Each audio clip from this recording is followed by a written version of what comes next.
Hi అండి, welcome to Meenakshi creatives. నేను మీ మీనాక్షి రాజశేఖర్ని. ఇవాళ నేను కొత్తిమీర పచ్చడి చేద్దామని కొత్తిమీర తెప్పించానండి. ఇవి 2 కట్టలు.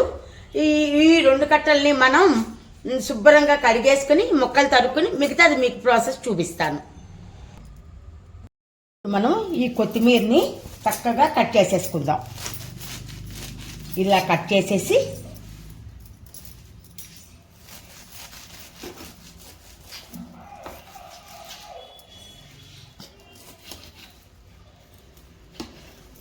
ఇలాగా శుభ్రంగా కట్ చేసేసుకున్నామండి. కట్ చేసుకున్నాక ఇప్పుడు దీన్ని మనం ఇంకా చిన్న ముక్కలుగా కట్ చేసుకోవాలి. ఇలా వేళ్ళు అవి అన్నీ తీసేసి ఇప్పుడు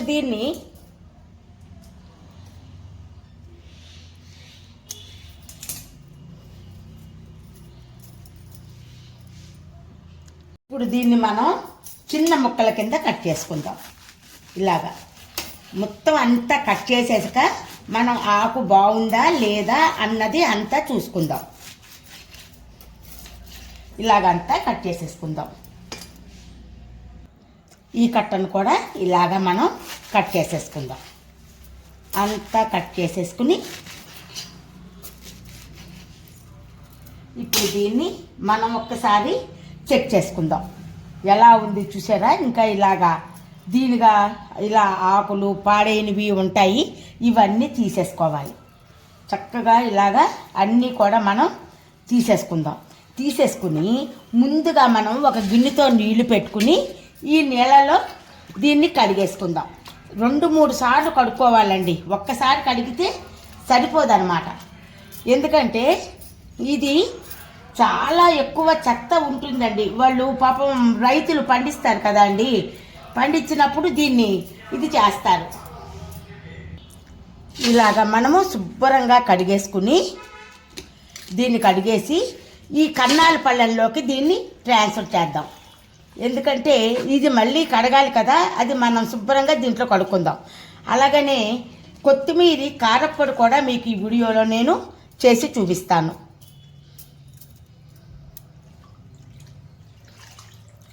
ఈ కొత్తిమీర కాళ్ళు చూసారా, కొంచెం ముదిరే కదా, వీటిని అన్నిటినీ ఇలాగ కట్ చేసేసి పక్కన పెట్టుకుందామండి. వీటితో మనం ఇవి కూడా వేస్ట్ చేయకుండా వీటిని నీళ్ళల్లో పడేసి వీటితోనేమో మనం కారప్పొడి కొద్దిగా చేసుకుందాం. అది కూడా మీకు చూపించడానికి నాకు పాతదైతే నా దగ్గర ఉందండి, అందుకోసమని ఇలాగ అన్నీ కట్ చేసి ఇవి కూడా కడిగేసుకుందాం. ఇప్పుడు ఈ కన్నాల పళ్ళల్లో వేసుకున్నాం కదా అండి, దీంట్లో మనం నీళ్లు పోసుకుంటూ చక్కగా శుభ్రంగా అడుగు వరకు కడిగేసుకోవాలన్నమాట. దీంట్లో ఉన్న ఇసుక మొత్తం పోతుంది. చాలా 2-3 సార్లు మనం కడుక్కోవాలి. కడుక్కుంటే కానీ ఇది తక్కువ వదలదన్నమాట. ఇలా కడుక్కుని చూసారా, 4-5 సార్లు కడిగేశాను. ఇప్పుడు దీన్ని మనం నీళ్ళు అన్నీ ఓడిపోయాక తీసుకెళ్ళి ఒక్కసారి ఎండ పెడదాం. అలాగనే ఇవి కూడా ఈ రేసులు కూడా నేను ఇది చేసానండి. ఇవి కూడా కడిగేసాను. వీటిని కూడా ఎండబెట్టుకుందాం. ఇలాగా నీడకి ఎండకి మధ్యలో ఎండబెట్టుకుందాం. ఎండిపోయాక మిగతా పీసెస్ చూద్దాం. ఇప్పుడు ఎండబెట్టుకుని తెచ్చుకున్నాం కదా, ఎండ అంటే ఎండలో కాదండి, నీడ ఎండలో మధ్యలో. చూసారా చక్కగా ఇది ఎండిపోయింది. ఇది ఈ కప్పుతో మనం ఎన్ని కప్పులు అవుతాయో ఇంచుమించుగా 5 కప్పులు అయ్యేలాగా బొలబాలాగా పెట్టుకోవాలన్నమాట. 1 2 3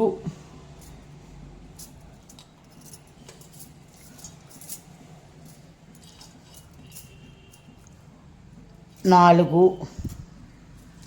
ఇదంతా కలిపి 1 కప్పు అవుతుందన్నమాట. దీన్ని మనం ఇది చూసారా, ఇదంతా 1 కప్పు అయ్యింది. దీన్ని మనం ఇలా కొలుచుకున్నాం కదా, మిగతా కూడా మీకు కొలతలు చూపిస్తాను. ఇవి 250 గ్రాములండి, గ్రాముల లెక్కలో అయితే 150 గ్రాములు. మనం 250 గ్రాములు అని చెప్పాను కదండి, కాదు కొత్తిమీర, సారీ, 150 గ్రాములు. దీనికి మనము 50 గ్రాముల చింతపండు తీసుకోవాలండి. అంటే గిన్నె కొలతల్లో అయితే ఈ గిన్నెకి సగానికి అన్నమాట. గిన్నె కొలతల్లో అయితే ఈ గిన్నెకి సగానికి తీసుకోవాలి. తీసుకుని 1 కప్పులో వేసుకుందాం. అలాగనే ఉప్పు ఉప్పు కూడా ఒక 30 గ్రాములు తీసుకున్నామండి. 30 గ్రాముల ఉప్పు తీసుకున్నాం. అంటే పావు, ఈ కప్పుకి పావు అనమాట. అది అర తీసుకున్నాం చింతపండు, ఇది పావు తీసుకున్నాం. ఇప్పుడు వేడి నీళ్ళు పెట్టుకున్నాం కదా, మనం వేడి నీళ్ళు ఇందులో వేసుకుందామండి. వేడి నీళ్ళు ఇందులో వేసి ఇలాగా నానబెట్టేసుకుందాం. చూస్తున్నారా, ఇలాగ నానబెట్టుకుందాం అనమాట. దీన్ని మనం ఎప్పుడైనా సరే మనం వేడి నీళ్ళు మాత్రమే వాడుకోవాలండి. ఏ నీళ్ళు పడితే ఆ నీళ్ళు వాడినా సరే మనకి పచ్చడి పాడవుతుంది. ఎప్పుడైనా ఇది ఇలాగా పక్కన పెట్టేసుకుందాం. ఇప్పుడు ప్రాసెస్లోకి వెళ్ళిపోదాం. ఇప్పుడు ఇది పాను మనం ఒక మూకుడు దీని మీద పెట్టి వెలిగించుకుందాం.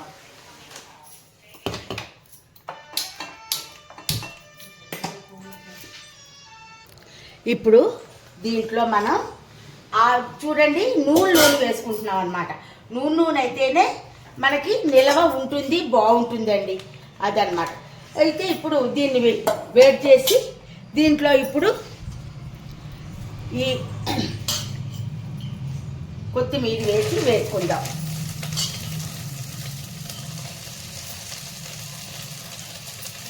కొత్తిమీర అంతా ఇందులో పెట్టేసి బాగా మగ్గనిద్దాం.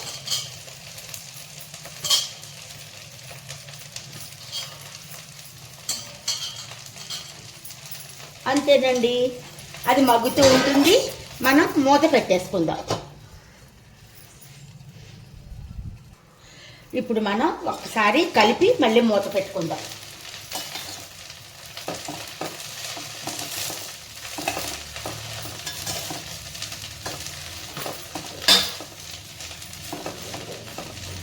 ఇలా బాగా మెత్తగా అయిపోనివ్వాలండి. మనం ఇందులో కొద్దిగా ఉప్పు కూడా వేద్దాం. ఉప్పు వేగంగా వేస్తే మనకు వేగంగా మెత్తబడుతుంది అన్నమాట ఇది. ఎందుకంటే మనం ఉప్పు వేయడంతో ఇది అవుతుంది. దీంట్లో కూడా పసుపు కూడా వేసేసుకుందాం.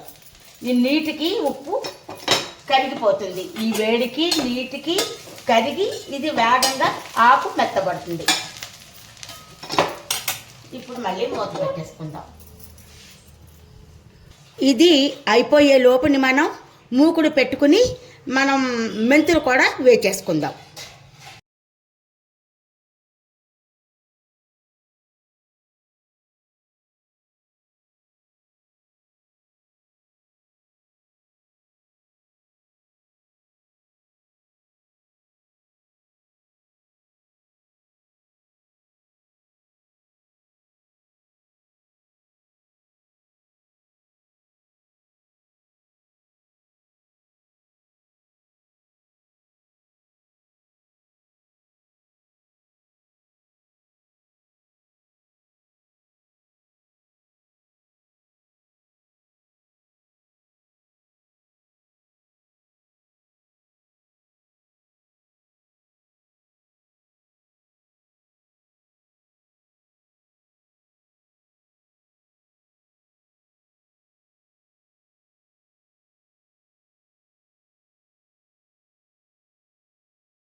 చూద్దామండి. చూసారా చక్కగా ఇంతేనండి, అంతకన్నా వేగక్కర్లేదు, మరీ వేగిపోక్కర్లేదు, ఇలా వేగితే సరిపోతుంది. ఇప్పుడు దీన్ని మనం ఈ బౌల్లోకి ట్రాన్స్ఫర్ చేసుకుందాం.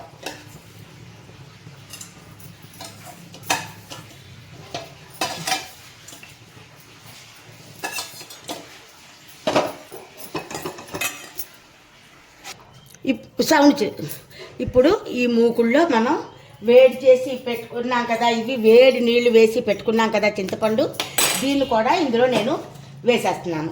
ఇది బాగా దగ్గర అయిపోయే వరకు ఉడికించుకోవాలన్నమాట. చూడండి, ఇలా వేసాను, ఇది బాగా దగ్గర అయిపోవాలి.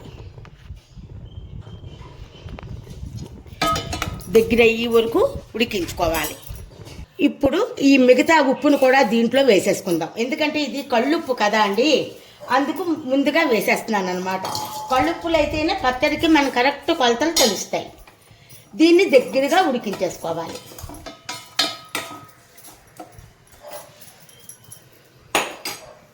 ఉట్టెలు పిక్కలు అన్నీ తీసేసుకుని మనం ఇవి వేడి నీళ్ళల్లో నానబెట్టుకున్నాం కదా, ఇదనమాట. ఇలా చూస్తున్నారా, ఇంకా బాగా దగ్గరసా పడిపోవాలి.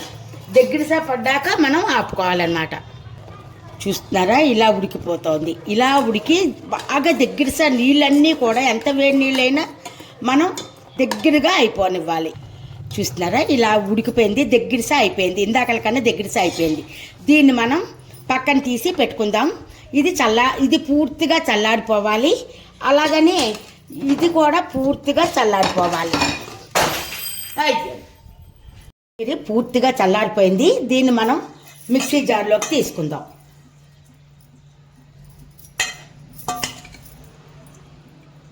దీన్ని మనం మిక్సీ చేసుకుందాం. దీన్ని మనం మిక్సీ చేసేసుకుందాం. చేసుకున్న తర్వాత మిగతా ప్రాసెస్ చూద్దాం. ఇప్పుడు ఇలా మిక్సీ చేసుకున్న దాంట్లో పూర్తిగా చల్లారిపోవాలండి. ఇంత పిసర కూడా వేడి అన్నది ఉండకుండా ఉన్న చింతపండుని మనం దీంట్లో వేసుకోవాలి. ఇది కూడా మనం మిక్సీ చేసేసుకుందాం. ఇప్పుడు చింతపండు ఇది కూడా మనం మిక్సీ చేసేసుకున్నామండి పూర్తిగాను. దీన్ని మనం ఈ బౌల్లోకి ఇది ఇలాగే ఉంచుకుని ఈ బౌల్లోకి తీసేద్దాము. ఈ బౌల్లోకి తీసేసి అంతా ఈ బౌల్లోకి తీసేసుకున్నాము. ఇలా తీసుకుని ఇప్పుడు మనం దీనికి పోపు పెట్టుకుందాం. ఇప్పుడు దీంట్లో ఆయిల్ వేసుకుందామండి. 1 కప్పు ఆయిల్ మెజర్మెంట్ అయితే 1 కప్పు అండి ఆయిల్ వేసుకున్నాం. వేసుకున్నాక దీన్ని మనం వెలిగించలేదు, నేను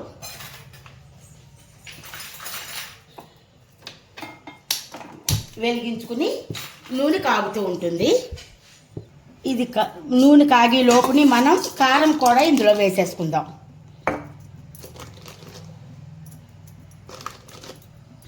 నేనైతే 3 మ్యాంగో కారం వాడుతున్నానండి. ఇది పచ్చిదే, ఇలాగ మనం దీంట్లో వేసేసుకుందాం. ముప్పావు కప్పు వేసానండి దీనికి కారం. దీంట్లో ఇప్పుడు మనం కొట్టి పెట్టుకున్న మెంతిగుండ ఆవగుండ కూడా 3 స్పూన్స్ వేసానండి. దీన్ని మనం శుభ్రంగా కలిపేసుకుందాం. చక్కగా ఇలాగా కలిపేసుకుందాం.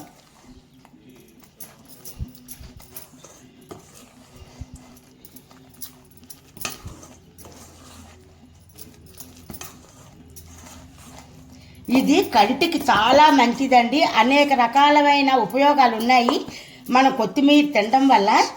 అంచేత కొత్తిమీర ఏదో రకంగా మనం రోజు తిన్నట్టయితే చాలా మంచిదండి. ఇప్పుడు మనం పోపు చూద్దాం. ఇప్పుడు దీంట్లో మినప్పప్పు వేసుకుందామండి. మినప్పప్పు మన ఇష్టం, మన క్వాంటిటీ ఏం అక్కర్లేదు. మినప్పప్పు నేనైతే శనగపప్పు వేయనండి. ఆవాలు, అలాగని కొద్దిగా మెంతులు,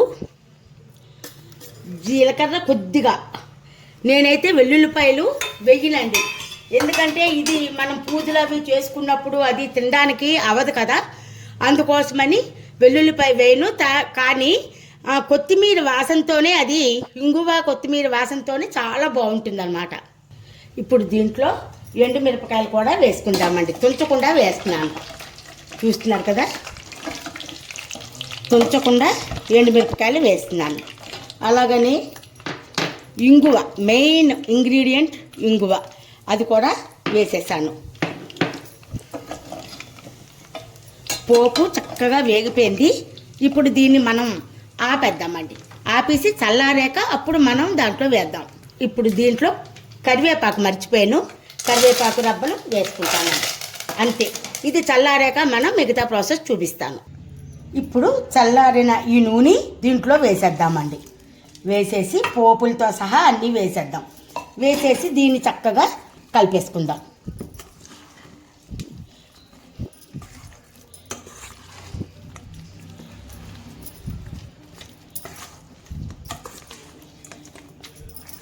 చూసారా, నూనె ఇంతకన్నా వెయ్యక్కర్లేదండి.